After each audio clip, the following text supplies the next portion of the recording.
राम महाराज की जय। आइए, आज आंवला नवमी है। आप सभी को आंवला नवमी की बहुत बहुत बधाई। आंवला नवमी के अध्याय का ही श्रवण करते हैं। पृथ्वीराजा बोला, हे नारद, पुराण, न्याय, मीमांसा, धर्मशास्त्र इनको आप जानते हो।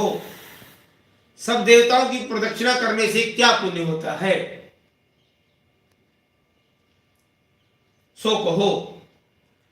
नारद जी बोले कि देवी की एक प्रदक्षिणा करना, सूर्य की 7, अग्नि की 7, गणेश जी की 3, भगवान शंकर की आधी। शिवलिंग की जो हम परिक्रमा करते हैं, जहाँ नाली आती है, जहाँ से वो जल निकलता है, उसे हम पार नहीं करते, आधी के बाद वापस आ जाते हैं। पितरों की 4 प्रदक्षिणा अथवा 3, जैसी इच्छा हो।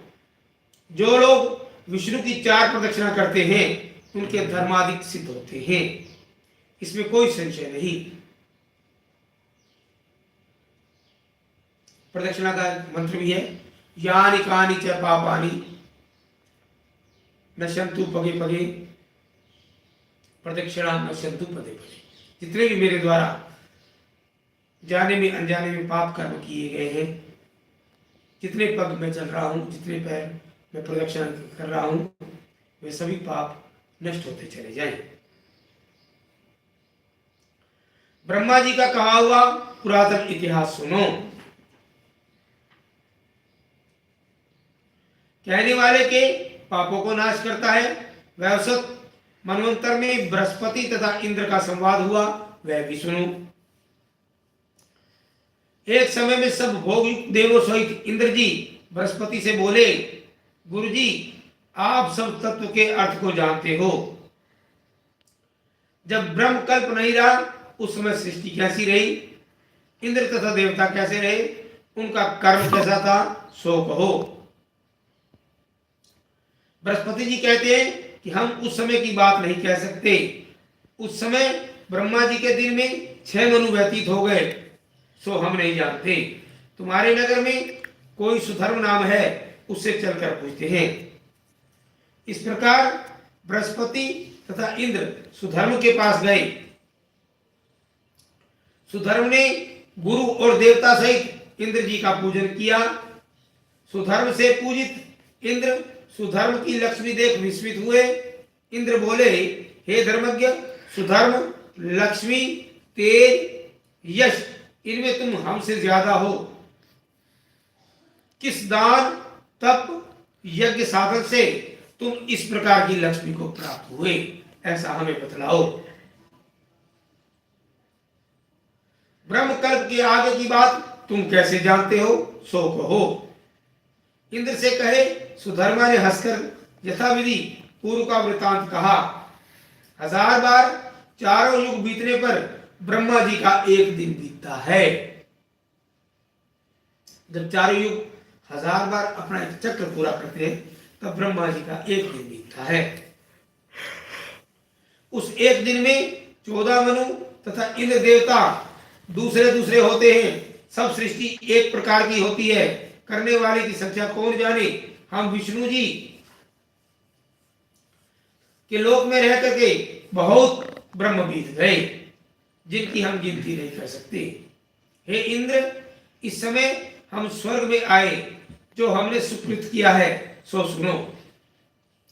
सुनने कहने वाले का पाप नाशकारक है। हे इंद्र, मैं पूर्व महापापी पृथ्वी में खराब मांस के खाने वाला गीध था। एक समय विष्णु जी के मंदिर की दीवार में बैठा था। इतने में व्याध ने बाण से मारा, शिकारी ने बाण से मारा, तब मंदिर के अंदर जा पड़ा। मेरे प्राण कंठ में आ गए। इतने में मांस का लोभी कुत्ता मुख में मुझे पकड़ करके दूसरे कुत्ते के भय से प्रदक्षिणा करके भाग गया। दूसरे कुत्ते भी उसके पीछे दौड़े, तब विष्णु जी की मंदिर की प्रदक्षिणा हो गई। इस प्रदक्षिणा से अंतरात्मा विष्णु जी प्रसन्न हुए, मुझे और कुत्ते को परम पद दिया प्रदक्षिणा करने से गीत को इस प्रकार फल प्राप्त हुआ, सम्यक प्रकार से पूजन का क्या फल क्या कहना है। अनजाने में जो प्रदक्षिणा हुई उसका इतना फल मिला, अगर विधि विधान पूर्वक प्रदक्षिणा की जाए तो उस फल का हम वृतांत नहीं कह सकते।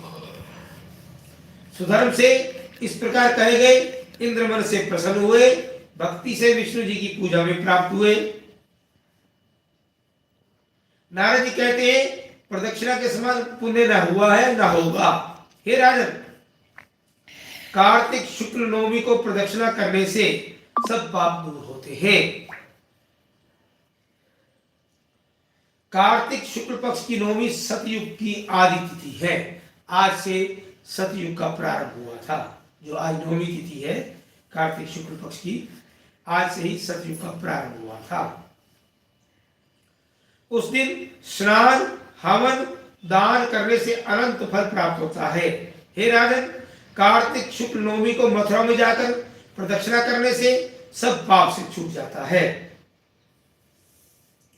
महापापों से भी छूट जाता है। मथुरा में प्रदक्षिणा में जितने पद पढ़ते हैं उतने ही कुल वैकुंठ को जाते हैं।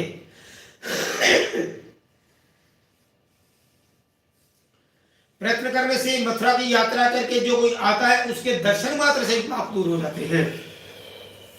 जो कोई व्यक्ति मथुरा के दर्शन करके आ जाता है, केवल उसके दर्शन करने से ही हमारे पाप नष्ट हो जाते हैं। यदि मथुरापुरी दूर होवे तो दूसरी जगह प्रदक्षिणा करनी चाहिए। वह भी नहीं तो ब्राह्मण, विष्णु, गाय, उनके स्थान की प्रदक्षिणा करनी चाहिए। और भी गुप्त से गुप्त बात बतलाते हैं। शालग्राम और इनकी प्रदक्षिणा के समान फल ना हुआ है ना होगा।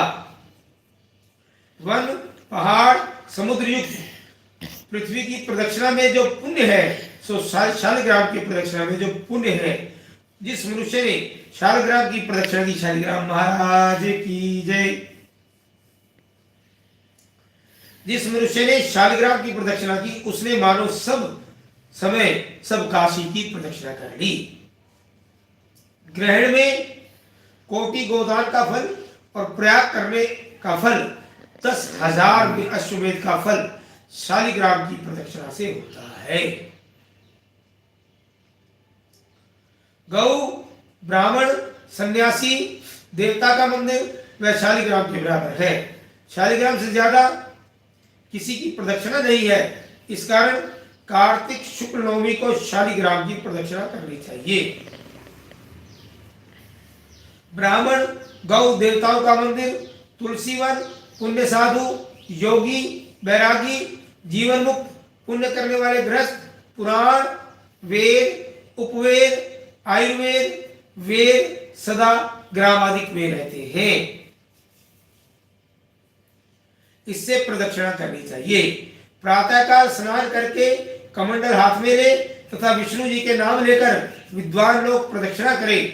8 अक्षर का अथवा 12 अक्षर का विष्णु जी का मंत्र जपता हुआ श्री ओम नमो भगवते वासुदेवा, हरि ओम नमो भगवते वासुदेवाय, श्री ओम नमो भगवते वासुदेवाय, ये मंत्र का जाप करें। ग्राम की प्रदक्षिणा करें जब तक गांव के लोग अथवा गांव में बाहर नहीं जाएं।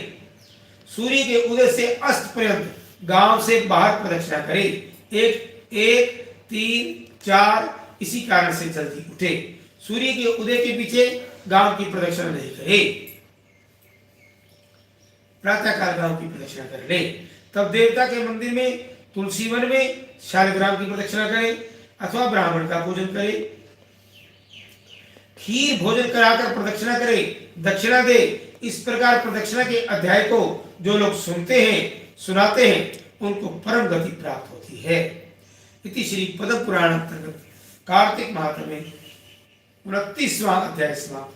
बोल कार्तिक महात्म की जय, बोल विष्णु भगवान की जय। कथा श्रवण यदि अच्छा लग रहा हो तो आप चैनल जय तिरंगा लाइक, शेयर और सब्सक्राइब जरूर करते हैं। धन्यवाद। धन्यवाद।